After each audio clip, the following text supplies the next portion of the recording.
Welcome to the Casual Experience. Good day, ladies and gentlemen, boys and girls, fight fans anywhere you're watching around the world. This is another edition of the Casual Experience podcast. The Casual Experience podcast is a podcast where we talk about fights, MMA news, MMA fights, previews and reviews of fight cards. We just actually concluded one at the UFC Apex yesterday night. It was a massive card, a great card.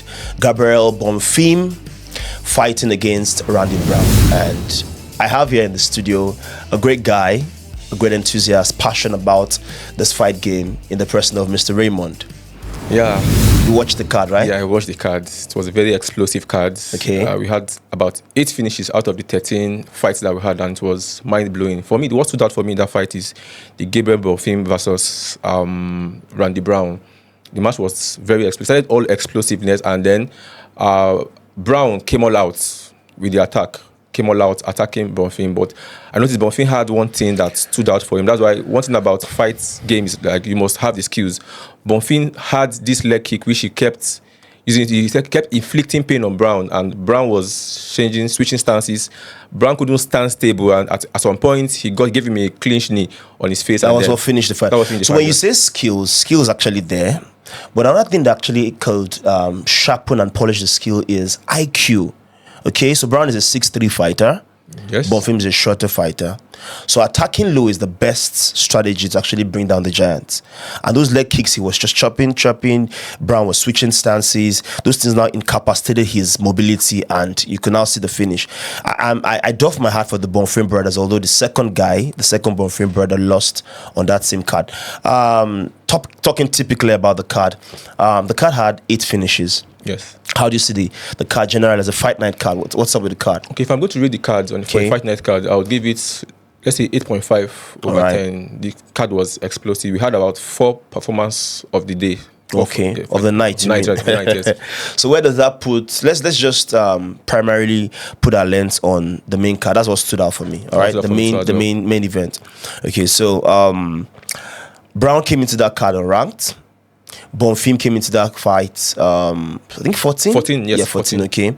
So what's next for Gabriel Bonfim? Let me hear you. I think there is Rodriguez on 13. There is Geoff Neal on... He just lost to Carlos Patres, yeah? On 14, or they are on... Rodriguez on 12, the other person is on 13. Okay. So I feel if they're going to... If Bonfim is going to be given a next fight, it should be between Rodriguez or Neal. Those 2 fighters. How about a gatekeeper like Colby Covington? How do you see that fight? To me, I feel Colby Covington is already a washed guy. So he's still on the rankings. Who does he fight? Well, yes, he can give it a shot, and he's a big name too as well. Bonfim has hype. Covington too has hype as well. Exactly. So, yes, so I think it will be a good fight. Good matchup. Any other fight do you think? Because welterweight is super stacked. It's so stacked that they took a Kamaru Usman. Kamaru Usman is currently on number 7. Are you aware? Are you kidding? Like, former champion. Former champion is on number 7. Former champion Belad is where? Where's Belad? Number 1, right? But the funny thing is, sometime around this week, Dana White said Kamaru Usman is the greatest welterweight of all time. Not even this week. He's always been saying it. He'll be saying it, okay. He's always been saying it. And that's because Usman is somebody who is loyal to the game. He's a company guy. He always stands up for the company. It doesn't have to be convenient for him. He's a short replacement fighter. I mean, you see where he fought Chimaev. Who goes to fight Chimaev on short notice? Only Kamaru Usman does that. Kamaru Usman is amazing. He's a role model.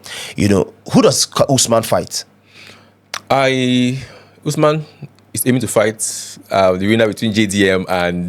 Which they could... I don't want to enter into it because it's pretty congested. Okay, let's not go into that. Yes. I feel Usman can fight... There is Shafkat. Yes. There is Brady and Morales. There is Sean Brady as well. Brady and Morales are fighting next week, right? Definitely. So are you aware that is the number 1 contender fight? Yes, I know that. Are you aware that a week after that fight, Gary is fighting former champion Belad?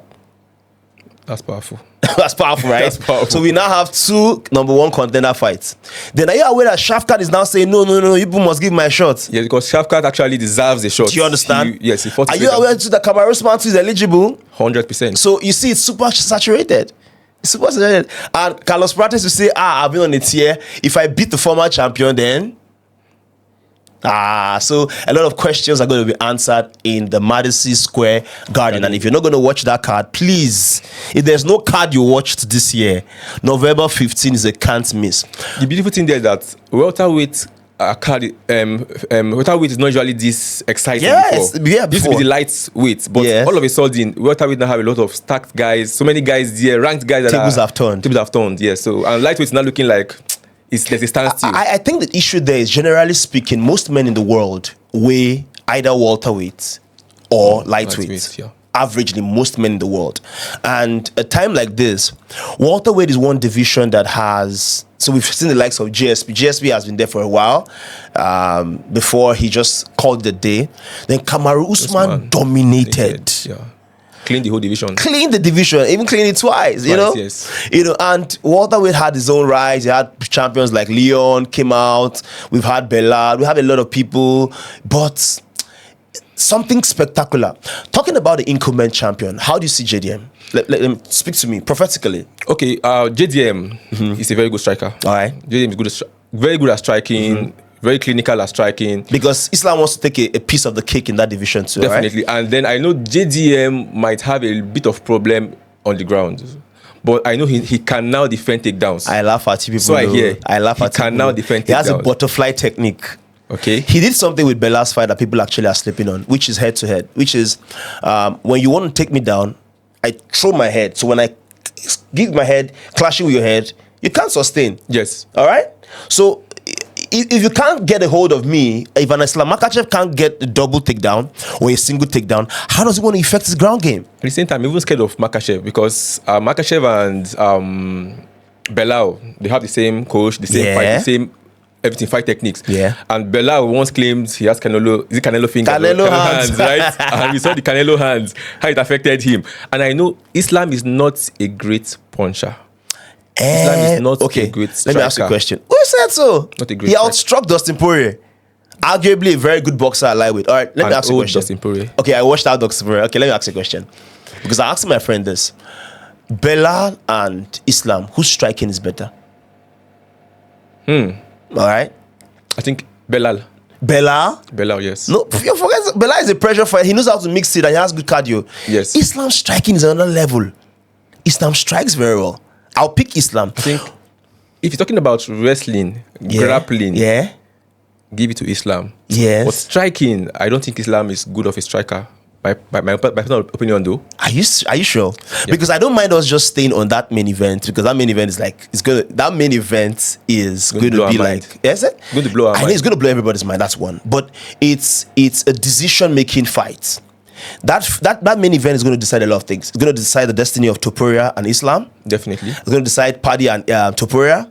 It's going to decide JDM and who next. Because when JDM wins that fight, because I'm sorry, I'm rooting for JDM. When he wins that fight, my brother, the assignment, hey, EJ Teka, the journey is long, bro. Yes. Like people are waiting for him. Is like it's just going to be the most anticipated back-to-back title defense ever in the history, because the division is stacked. But looking at that fight, we are having a great, arguably to me, the best boxer in UFC. To me, is JDM. And shout out to Khamzat Chimaev, but also technical grappling, the best grappler. So when a grappler meets a striker, what happens? How do they cancel out? And JDM is not just a striker who doesn't know how to defend takedowns. How many times has any grappler been successful with JDM on the ground? I can't remember any. Thank you. But somebody say, but trust me, Islam is the highest level grappler.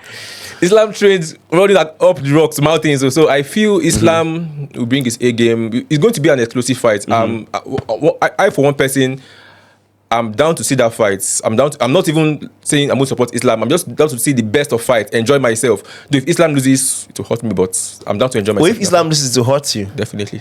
Okay, so I mean to be a killjoy here. Why I don't want the Dagestani reign and the whole craze to continue is that I just want, when somebody just keeps going very predictably, wins, the whole fans are curious to know what can we do to crack this code of this guy that has been winning. I could bet you there are more fans that wants to see John Jones Jones lose than want to see him win. Very true. There are more people that wanted to see Kamaru Usman lose than to see him win.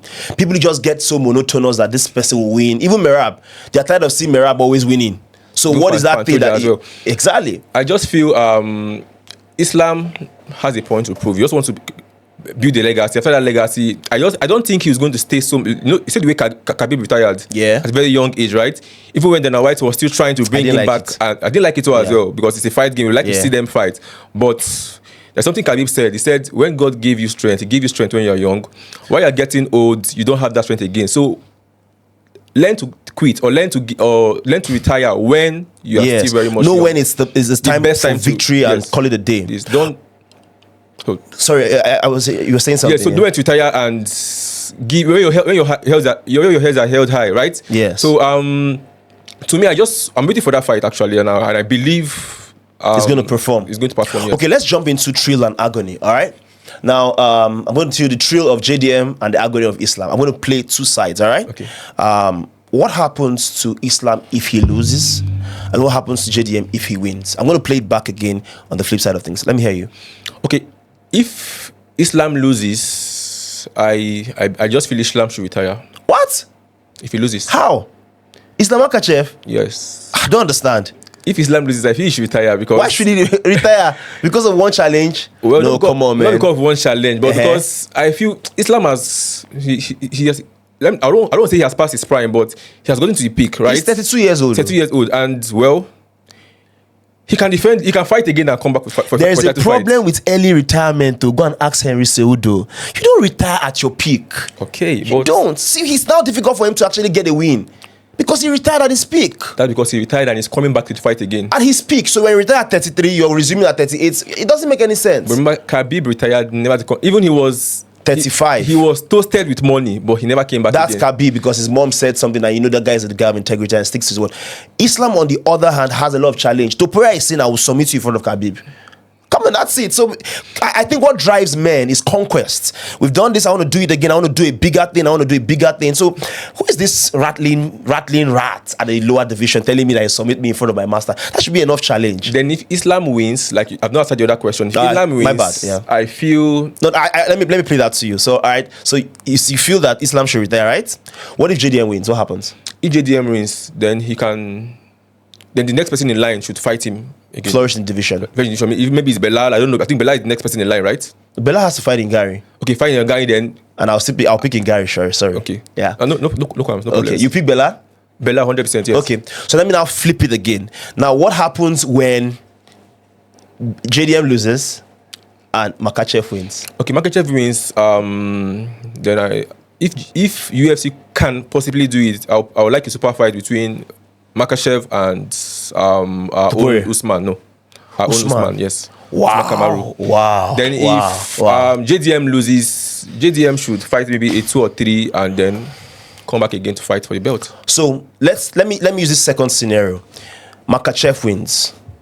Of course, Topuria is not going to be his normal self. He's thank God, I have to fight him. Islam is saying, Usman will say, I have to fight him. A former pound for pound, fighting the recent pound for pound. You're aware that if Makhachev wins, he's going to be number 1. Yes. Pending when Paddy Pimblett, depending on how Paddy Pimblett. If Makhachev wins, he's going to be champion. He's going to be champion. He's going to be number 1 again. Yes, yeah. Pound for pound. Yeah, pound for pound, yes. All right? Yes, now, dethroning the pound for pound, Topuria said, no, you can't dethrone me. I have to teach Paddy Pimblett a lesson. So, me and you know, let's take it easy. We know that the super fight is Topuria and Islam. UFC. God damn it. You know that. UFC, you know White House. White House? No, Pereira is saying he wants to fight John Jones. And it can be headlined. And it can be a co-headline as well. Oh, yeah. Topuria, Islam, John Jones. But I'm hearing a rumor. Yeah? And the rumor is UFC has told Topuria not to leave that weight class. That they promised him that if he wins the belt, he should not leave that weight class because of instability. You can't just win a weight class. That's what's happening. Then come back. That's what's happening because how can you? Then you leave? What happens? You leave. What happens? Because there's Justin Gaethje there. Holloway is saying you have to fight. There is Sarukian there. Sarukian is there. There as well. Pimblett is there. So many. So let me play a scenario. I know I've played this one at welterweight. What if we get a shocker of our life? Paddy Pimblett wins. Paddy Pimblett wins. Mm-hmm. If Paddy Pimblett wins, I think who is he fighting against? Topuria. Topuria. January. If he wins Topuria, I don't think he will win Topuria. That guy looks like a Are you fight. kidding He me? looks like an actor, not a fighter. Scars don't get knocked out. Bro, like, I'm going for Bud Binlet to win. I mean, somebody asked me yesterday in the car park, was like, who's your best champion in the UFC? I said I would have picked Merab. I would have taken Merab, but I just can't just stop loving Ilia Topuria. Everything about him. He just replicates Conor McGregor. Definitely. He's polylingual, his dress sense, finesse, everything is just on flick. He's a complete embodiment of an MMA fighter, and he's blessed with God knockout power. But, bro, Paddy Pimblett is another level. So I feel Paddy Pimblett is bigger. Paddy Pimblett has a chin. Paddy Pimblett is not shy to go on the ground. Paddy Pimblett can knock people out. Okay. So, and it's just here, it's not far-fetched, it's just January. So what happens when Paddy Pimblett wins? If Paddy Pimblett wins, there should be a rematch with him and Topuria again. Nope. Why won't there be a rematch? How about, they only the division rounds of now, then they let people. We've always seen Justin Gaethje should actually even We've fight. always seen a 2 and 3 fight now. We've seen 2 and 3 at least. Pereira fought. That's because twice. Pereira did a lot. Because first of all, Pereira was a hype, and Adesanya had done a lot for the sport. Okay. They can't just give you an immediate rematch if you don't do it. He has not even had that's his first title defense. Am I right? Yes. Right? Yes. In lightweight, he knocked out Charles. Yeah. Yes. He's been knocking out our beloved legends. To where are you? Take time. Yeah, but Paddy Pimblett would stink. I'm looking at a scenario where if Paddy Pimblett wins and JDM wins, they could put an Islam Makhachev and a Topuria. Which class? Is this cash weight or what? Topuria, Makhachev comes back to lightweight. Because it's obvious that you can't beat the champion there. Okay. If Makhachev comes back to lightweight, don't you think it will be a whole lot of damage to his body? You know, he has built his body to 170. That's the problem. And he's coming back down again to 155. These things are not as easy as you think. Makhachev has pressure on him in next card. He has so much pressure. Because how can you... Okay. This is a heavier Makhachev you are seeing right now. Do you understand? Talking about pressure, there's another pressured fighter. I mean pressured because they exited a weight class where they were superb, flourishing, triumphing, and have hugely dominated. Makhachev sacrificed his belt. Zhang Weili, are you a fan of Zhang Weili? Yeah. Sacrificed the belt. How do you see that fight with Shevchenko? I'm so sorry, I should not scratch this card because I just want you to do the main and the co-main event. How do you see that card? Fight? That card, I'm looking Sorry, at the fight, the Zhang Weili fight, not the card. I mean, my bad. The card, the Zhang Weili, that's the co-main, right? Yeah, the co-main, yes. And the Zhang Weili, former flyweight champion, women's flyweight champion. Sorry, my bad. Former women's strawweight champion, now going up for a higher task, conquest, to see how she can steal the shine of the incumbent flyweight queen. All right. I think she will come and perform well in that division. Does she dominate Shevchenko? She will dominate Shevchenko, yes. Wow. She will dominate Shevchenko. Wow. How does she dominate Shevchenko? Shevchenko is good, though. Well, from my own point of view, she dominates Shevchenko. You're forgetting that Shevchenko fought Manon, the lady, the French lady who was bigger. And when it came to the grappling department, Shevchenko, unlike so many other times, they couldn't flourish. But she kept it standing and technically found her way out for 5 rounds. Zhang Weili is not so much of a tall person compared to Shevchenko. Do you feel that Zhang Weili still dominates standing or on the ground? How do you think she dominates? I think Zhang Weili will dominate on the ground. Wow. She will probably out-grapple and then take her to the ground and then finish the fight. Hey, so will you call it retirement for Shevchenko after that happens? Well, Shevchenko, I don't know how old she is, but she's mother time. There's a word like mother time actually set now. She's 38, although she doesn't look 38. So beautiful. She's been 2-time flyweight champion. Okay. And she's done a lot. Arguably had a win over Amanda Nunes. To me, she won one of the fights. She's done a lot. She's cleaned out the division, and if she calls it a day, the fight fans like me will not be sulky or feeling anything wrong. You know. Well, I think we should give her flowers. She has done the best she could do for the sport. Right? Yes. Let's take a bow. Think about, yes. And then we are now in a new era, just like Toporia said. We're now in a new era where we are experiencing new set of winners. Yeah. The Adesanyas are no longer there. The Usmans are no longer there. We now have a new. In fact, the no Russian is now a winner, A champion. Again. You guys. So Bad belly. Islam has to do something. So we are expecting new set of champions. So if really comes to that division and wins, I'm not expecting anything less. How do you see? What's the fate of Adesanya? Adesanya. Kai, my brother from Nigeria. Adesanya. I feel Adesanya should take lesser fights to build back his. When you say lesser fight, let's just off my head now, the division. Kamzat is the champion, Imavov is number 1, DDP is number 2, right? Yes. Brandon Allen is number 3 or number 4. No, Brandon is number 4, Sean Strickland is number 3. Yes. That's what I'm thinking. Adesanya is number 6. I'm not too sure. 6, 7. 6, 7, yeah. But the point I'm making here is everybody in the top 5 has fought Adesanya except Kamzat Chimaev. And Adesanya will not fight Kamzat Chimaev. I will need for him. You understand? So who do you think he should fight? Carabrio? Well, he's fought with the car before. Adesanya should take a bow. Should most likely take a bow. Do you know why I said he should take a bow? I remember when Adesanya came to the division, I remember when he said middleweights, I'm the new dog in the house. And I just pissed all over this cage. And now Adesanya doesn't have that. The hunger is not beast there. In him again. It's not there See again. the way he was submitted by DDP. He's not as hungry. And he as was before. finished by this other guy. This last fight. You know why I don't like saying those things. In those fights, he was winning. He was chopping Nasruddin well. Yes. The legs. He was even winning DDP. So it just shows that when Father Time is undefeated, no matter how skilled you are, it comes to a point where in the fight, the hungrier guy, see Yuri Prohaska and Roundtree. Roundtree was winning that fight. Winning the first 2 rounds, yes. Then the guy was hungry. No, I agreed that, yeah. I will not go unless you bless me. Just came and knocked him out. Did you hear the rumor? Roundtree is going to middleweight. Sorry, my bad. Yuri Prohaska is going to middleweight. Middleweight? Yes. That he's coming down? Yeah, I heard that. Rumor. I've not heard about that. Rumor.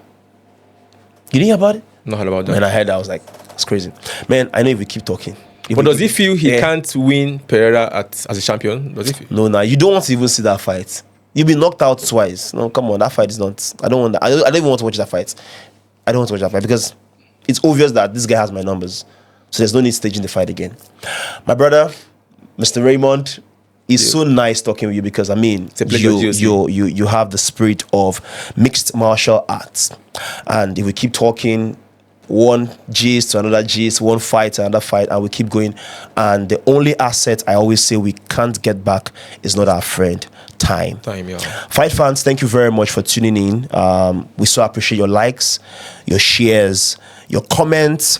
Thank you for subscribing to this channel. I mean, your subscription has made this channel really go viral. Thank you very much for all the likes. The likes help the algorithm build visibility. Thank you very much. I remain your one and only GOC, repping for the casual experience. So nice talking with you. Till I see you again. Thank you very much. Blah. Welcome to the casual experience.